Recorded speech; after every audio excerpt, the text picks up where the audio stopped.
The Minnesota Timberwolves blow a 26-point lead. The Mavericks' Jalen Brunson has the come-out party of his life. And Jordan Poole shows again that he's now a part of the death lineup for the Golden State Warriors. And so, don't forget to like and subscribe, and let's talk about it.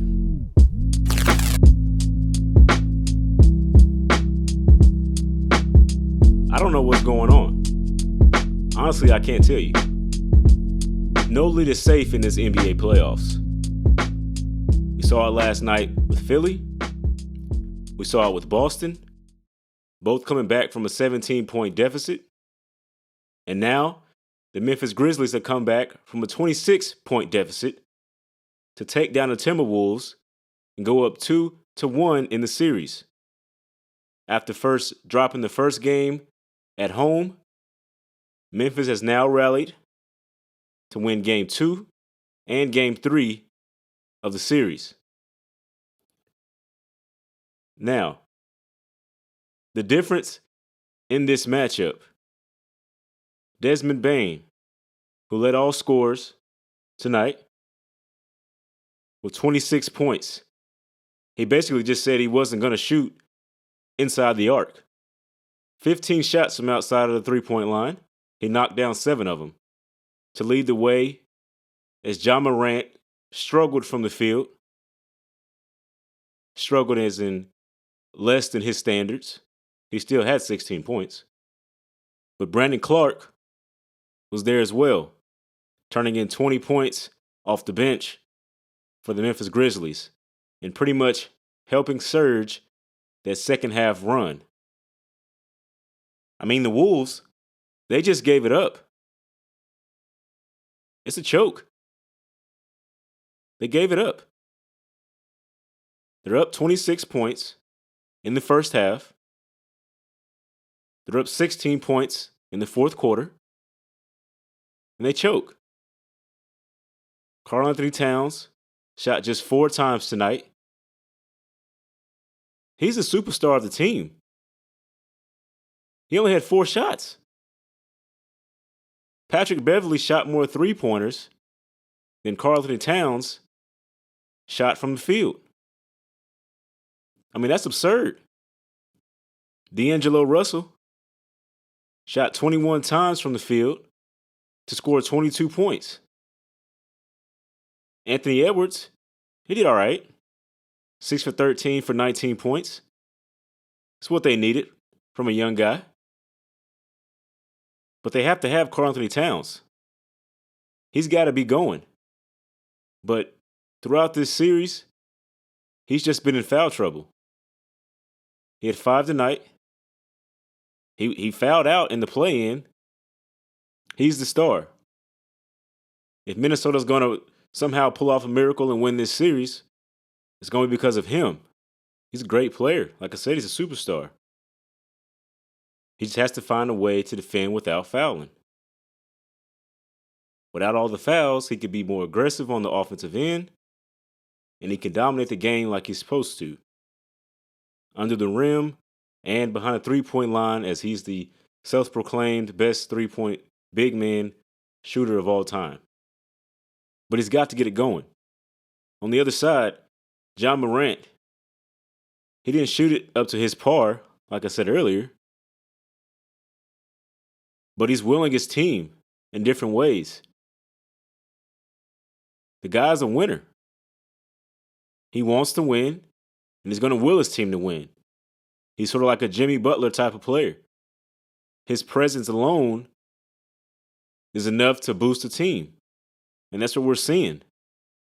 After Game 1, when Memphis fell and lost, it was Ja Morant going to Twitter, posting the Michael Jordan memes, getting everybody going. That's what it takes. It's leadership. It's what he has. He just has it. All right, folks, this is a coming out party. Jalen Brunson has proven that he can be the second leading scorer on a team. And with this, he could be the leading scorer the way he's playing. It just shows you what he could do if he had the ball in his hands most of the time. Brunson has led the Mavericks over the Jazz to a 2-1 series lead. Luka Doncic, the Mavericks' best player, hasn't played a game yet. He hasn't been there.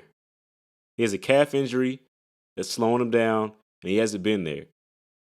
Before this series, everybody's thinking, all right, this is over with.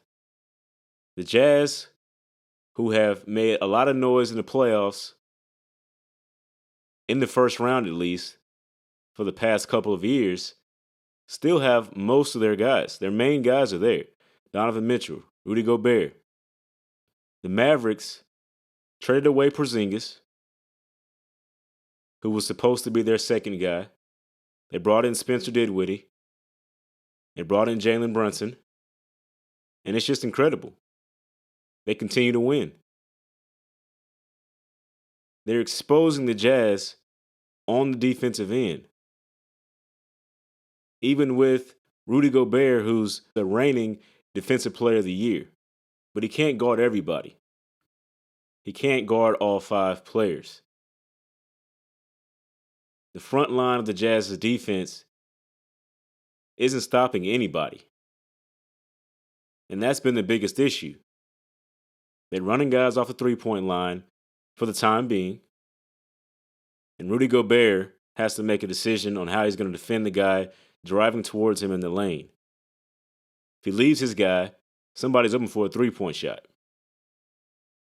He stays on his guy, there's an open layup. It's a tough situation. And the Dallas is just running right over it. They've figured out the way to expose that. Jalen Brunson has been the main guy because he's the best guy with the ball in his hands. And they have a lot of talent. Brunson had 31 points tonight. Dinwiddie, who we've always known as a shot maker. He's been that way in Brooklyn and wherever he's been. He's been a shot maker.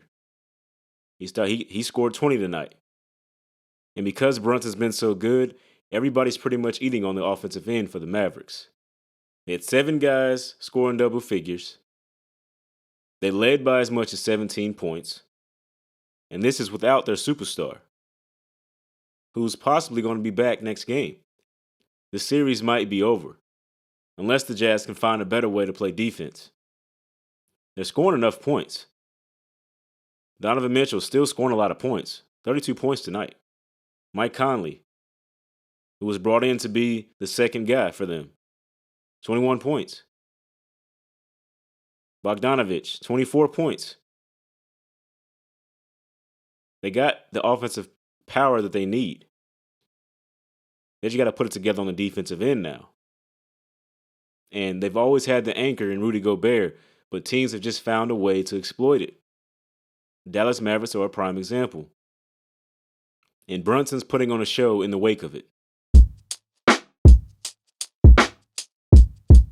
In the final game of the night, the Golden State Warriors took down the Denver Nuggets 118-113, going up 3-0 in the series, basically declaring this a series win for the Golden State Warriors. No team has ever come back from a 3-0 deficit. And I'm sorry to say, the Nuggets just aren't healthy enough to get it done, even with MVP candidate Nikola Jokic. Without Jamal Murray and MPJ, they just don't have enough to slow down the Warriors, who, for some reason, have just perfected the NBA draft. I mean, they got Steph Curry, Draymond Green, Klay Thompson, all drafted by the Warriors, all have been there. And now you add a guy, Jordan Poole, who comes out of nowhere. I guess unless you're a Warriors fan and you followed the game so much. Jordan Poole comes out of nowhere, and he's having a come-out party of his own. He turns in 27 points, and he's done this all series. He's been the guy. Curry is coming off an injury, so he's actually coming off the bench for him. Stephen Curry coming off the bench as your sixth man. I mean, just think about how deep your team has to be. For Stephen Curry, the greatest shooter of all time, to come off the bench, he turned in 27 points. Klay Thompson had 26. Wiggins had 9. He made a couple three-pointers. And Draymond Green, he only turned in 6 points offensively. But as we all know now, that's not where his value is on the offensive end. It's defense. And if anybody was to take credit for slowing down MVP candidate Nikola Jokic, it's Draymond Green. We saw it nearly on the last possession of the game, with Draymond Green having 5 fouls to still have the wherewithal to reach down and grab the ball and steal it out of Jokic's hands to pretty much seal the game. I mean, this is just madness. The Warriors may get it done again this year. They may make it all the way back to the finals. I had the Suns going to the finals, but with Booker going down now with a hamstring injury, a grade 1, he's going to be out at least 2 weeks, reportedly. It's just a tough road ahead for him. The Suns may not get past the Pelicans. With the way Ingram's playing, CJ McCollum's playing, without Devin Booker, they may not. But who knows? They can make adjustments. They got a good coaching staff. They can make adjustments and find a way to win that series. But if Devin Booker is not 100%, I don't see them getting back to the finals. The Warriors seem to know how to win. It's just in them now. They draft the right guys and then run the right system. For Stephen Curry, Draymond Green, and Klay Thompson, that they've run for so many years, they run the right system for them to win. And now with Jordan Poole, that's what they're doing again. Thanks for watching this video. If you made it this far, like and subscribe to my YouTube channel. Also, I have a podcast called Rip Jersey. Follow that, add it to your playlist. Listen to it wherever you can. Thanks for watching again. Peace.